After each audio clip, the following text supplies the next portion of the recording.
Welcome to our 5 on 5. We're pleased to be joined today by Cathy Noah, the editor of the Mail Tribune. Cathy, great to meet you. Thank you so much for being here. Great to meet you. Thank you. So you're the Mail Tribune's first female editor. First, congratulations. Thank you. So it's very exciting. You're also born and raised in the Rogue Valley. Tell us a little bit about your background and how you got to this position.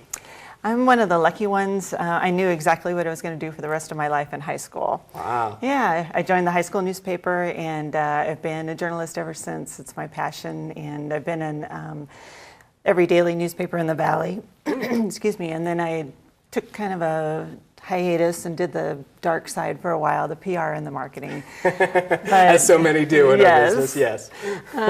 But you know, I really missed my calling as a journalist, so I came back to the Mail Tribune in 1999. Okay, and so just in case anybody doesn't know, what are your responsibilities as editor?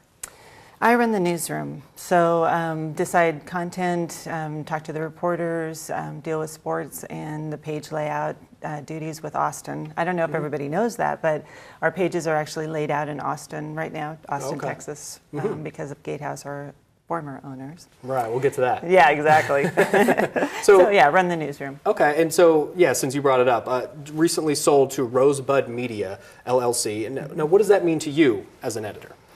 You know, we don't really know yet. It's very new. Yeah, exactly. We got a staff meeting just a couple of days ago, and we learned about the change in ownership. And we don't really know too much about the company or the owner just yet, but he's going to come visit us next week, and we'll find out more then. Okay, so it may be too early, but I have to ask, do you expect any layoffs or anything of that sort? No. In fact, what we're hoping is that maybe he'll invest more resources. He did pay $15 million for the Mail Tribune, and so to do that much of an investment, we think that he really is going to continue to invest in our newspaper. So we're excited about that. Sure, okay. And so how many sales have you been through at the Mail Tribune, if you don't mind me asking? Yeah, let's see. We were owned by Ottaway for a long, long time, and then we were sold to News Corp, which is Rupert Murdoch's. Sure. And then Gatehouse bought us in 2013, so they've had us ever since. Yeah, okay. And so how does that affect the product after all those transitions? Have you seen a major change in how things are done there? That's a good question. Gatehouse had a lot of requirements on the news side, but it was more like number of videos and number of what we call alternative story formats, and those kinds of requirements, never, what we cover or how we cover it. So that has never been an issue. Okay, interesting. All right, well, we're going to take a quick break. Okay. We'll have much more in a moment. Stay with us. Welcome back to our 5 on 5. Again, we're here with Cathy Noah, the editor of the Mail Tribune. So, Cathy, what is your philosophy as to the role the paper provides in our community?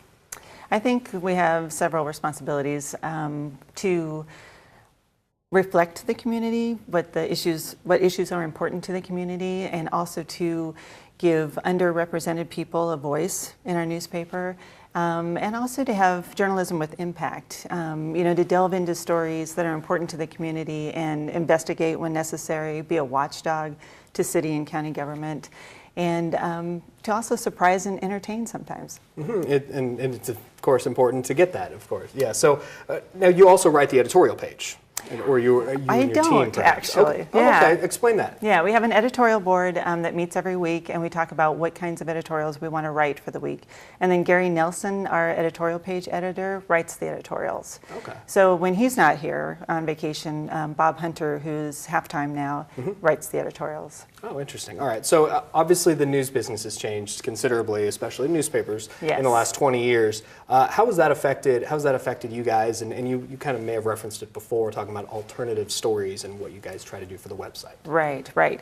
So reporters especially have been impacted just in the last 5 to 7 years even, whereas we used to worry about print first and then website was something we added.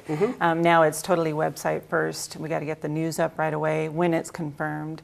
When they're on the scene, instead of just reporting, they are tweeting, they are taking photos sometimes, and they're doing videos. So there's a lot on their shoulders. And then they're writing updates all day long. And then a final version for the print edition. So that's changed quite a bit for them. And for us to try to get the news up quickly before you guys do. Sure, yeah, we're competitors, yes. Right? and also sometimes to try to present the news in different ways. Like when I mentioned the alternative story formats, that's more like chunks of information rather than a traditional story with graphics and illustrations. Okay, yeah, and I certainly see more video on the website. Right, yeah, so exactly. That's something you guys have added. Okay. Right. Well, it's great to meet you. Congratulations again on becoming editor. Thank you. Thanks for having me. Of course, my pleasure. Stay with us. We'll be right back.